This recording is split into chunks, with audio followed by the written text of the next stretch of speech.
बिहार में सीट बंटवारे को लेकर दिल्ली में एनडीए की भी अहम बैठक होनी है। सीट फॉर्मूले को लेकर नीतीश कुमार बीजेपी के शीर्ष नेताओं से मुलाकात करेंगे। आज ही बिहार में एनडीए के सीट शेयरिंग फॉर्मूले पर मुहर लग सकती है। चंद्रमोहन कुमार हमारे साथ जुड़ रहे हैं, हमारे सहयोगी। चंद्रमोहन, इस बारे में क्या अपडेट? बिल्कुल, देखिए, नीतीश कुमार को 6 बजे के बाद यहां से दिल्ली जाना है और जो जानकारी मिली है उसके मुताबिक बीजेपी के शीर्ष नेताओं के साथ उनकी बैठक मुलाकात हो सकती है। हालांकि बिहार में एनडीए के सीट के फॉर्मूले को पहले ही तय कर लिया गया है। किसी तरह का अब कोई किसी में कंफ्यूजन नहीं है, क्योंकि 17 सीटों पर बीजेपी चुनाव लड़ने जा रही है, 16 सीटों पर जेडीयू चुनाव लड़ने जा रही है, 5 सीट चिराग पासवान को मिल रहा है, 1 सीट हिंदुस्तानी आवामी मोर्चा जो जीतन राम मांझी की पार्टी है उनको मिल रहा है और 1 सीट उपेंद्र कुशवाहा को मिल रहा है। तो अब सिर्फ महज औपचारिक ऐलान बाकी है, चाहे वो आज हो जाए या फिर कल हो जाए। लेकिन नीतीश कुमार को शाम में दिल्ली में जाना है और वरीय नेताओं, बीजेपी के जो वरिष्ठ नेता हैं उनके साथ उनकी मुलाकात होनी है। समीर जी, यहां क्या आपको लगता है सब ठीक है? 17, 16, 5 और 1-1 ये फॉर्मूला तय है? आपको लगता है सब ठीक है यहां?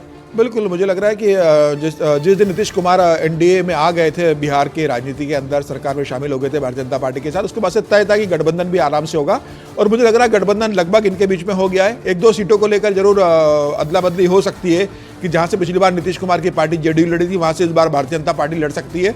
तो 1-2 सीटों के ऊपर जरूर चर्चा होगी, लेकिन मोटा मोटी दोनों के बीच गठबंधन की सहमति बन चुकी है। पासवान जी को भी इसमें शामिल किया गया है, मांझी मुझे लगता है उसको सीट दे दी गई है, उपेंद्र कुशवाहा के लिए भी एडजस्ट कर दिया गया है। तो एनडीए की तरफ से बिहार को लेकर कोई समस्या नहीं, मुझे लग रहा है आज रात तक इसमें मोहर लग जाएगी और कल घोषणा भी हो सकती है इस बात की। बिल्कुल, तो घोषणा हो सकती है। एनडीए में सब कुछ एक तरह से ठीक लग रहा है अगर बिहार के परिप्रेक्ष्य में बात करें। आगे बढ़ते हैं मॉर्निंग प्राइम में। अब बड़ी खबर, आंध्र प्रदेश के पलनाडु में प्रधानमंत्री नरेंद्र मोदी ने चंद्रबाबू नायडू और पवन कल्याण के साथ एक साझा रैली की और कहा कि एनडीए 4 जून को 400 पार करेगी।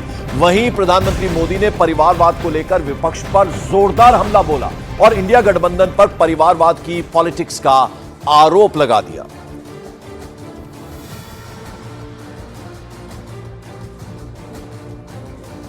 सब देखिए, ये संयोग देखिए, इस बार चुनावों के परिणाम 4 जून को आने वाले हैं। अब पूरा देश कह रहा है 4 जून को 400 पार। विकसित भारत के लिए 400 पार। कांग्रेस पार्टी है जिसका एक ही एजेंडा है, गठबंधन के लोगों को यूज एंड थ्रो करना।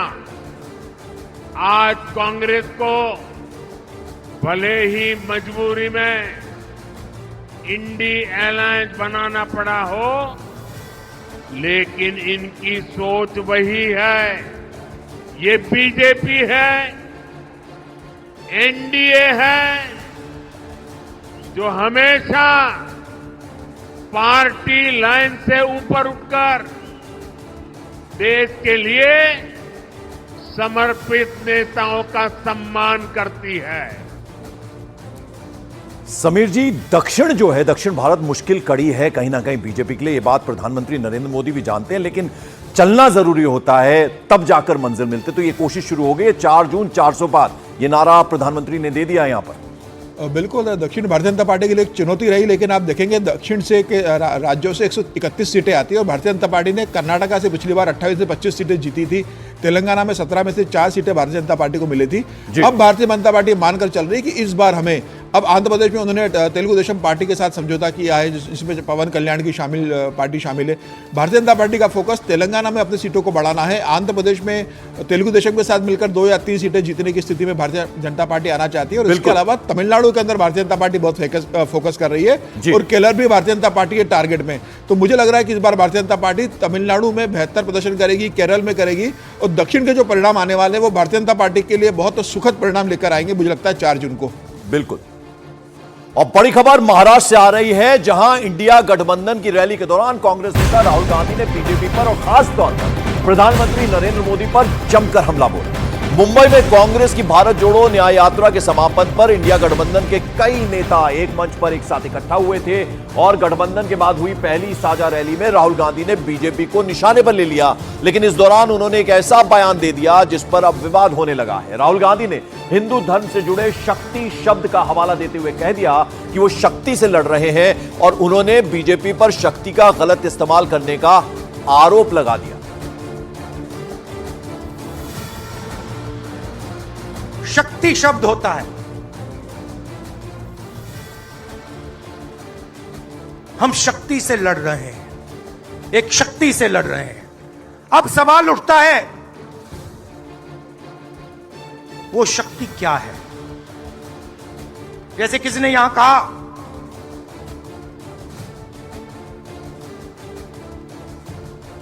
राजा की आत्मा ईवीएम में है। सही है, सही है, राजा की आत्मा ईवीएम में है।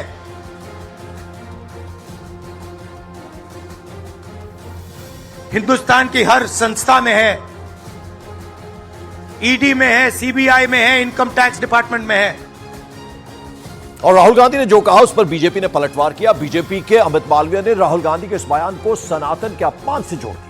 अमित मालवीय ने ट्वीट करते हुए राहुल गांधी पर हमला बोला और यहां तक कह दिया कि उदयनिधि स्टालिन के सनातन के विनाश के आह्वान के बाद राहुल गांधी शक्ति को बदनाम करने की कोशिश कर रहे हैं। उन्होंने राहुल गांधी को हिंदू विरोधी और महिलाओं से नफरत करने वाला करार दिया। यह पलटवार किया है बाकायदा ट्वीट करके अमित मालवीय ने कि शक्ति को बदनाम कर रहे हैं राहुल गांधी और राहुल गांधी हिंदू विरोधी हैं, महिला विरोधी हैं। ये ट्वीट कर दिया है अमित मालवीय ने। और राहुल गांधी के शक्ति वाले बयान पर विवाद बढ़ा तो मल्लिकार्जुन खड़गे इस पर उन्होंने सफाई दे दी और कहा कि राहुल गांधी ने जिस शक्ति की बात की है वो शक्ति मोदी जी हमें कुचलने के लिए इस्तेमाल कर रहे हैं। जो शक्ति राहुल जी ने बताया, मैं तो खुलकर बताऊंगा, ये जो शक्ति कहने की शब्द है, मोदी जी के पास आरएसएस की शक्ति, आरएसएस की आइडियोलॉजी, मनुवाद, ये उनकी शक्ति है। विवेक गुप्ता मेरे सहयोगी मुंबई से हमारे साथ जुड़े। विवेक, ये जो कुछ राहुल गांधी ने कल मंच से कहा है उसको लेकर अब जबरदस्त विवाद हो गया। हाँ बिल्कुल ठीक है पंकज, आपने देखिए काफी ज्यादा अब इस पर विवाद खड़ा हो चुका है और जिस तरीके से राहुल गांधी और मल्लिकार्जुन खड़गे ने ईवीएम के ऊपर सवाल खड़े किए और साथ ही साथ एक शक्ति वो बोलकर जो उन्होंने सवाल खड़े किए हैं उसको लेकर बीजेपी काफी ज्यादा नाराज है। बीजेपी का साफ तौर पर कहना है कि ये महिला विरोध ये पार्टी हो चुकी है और जो ये बयानबाजी राहुल गांधी और मल्लिकार्जुन खड़गे हैं वो पूरी तरह से गलत है। इसी की वजह से जो बीजेपी के तमाम नेता हैं वो इंडियन अलायंस के नेताओं के ऊपर सवाल खड़े कर रहे हैं कि जिस तरीके से उन्होंने बयानबाजी की है उसका वो विरोध कर रहे हैं। और साफ तौर पर अभी जब महाराष्ट्र में ये सब कुछ हो रहा है और चुनाव एकदम सर पर है तो महाराष्ट्र के नेता भी, बीजेपी के तमाम बड़े नेता है वो भी अब इस पूरे मामले में रिएक्ट जरूर करेंगे।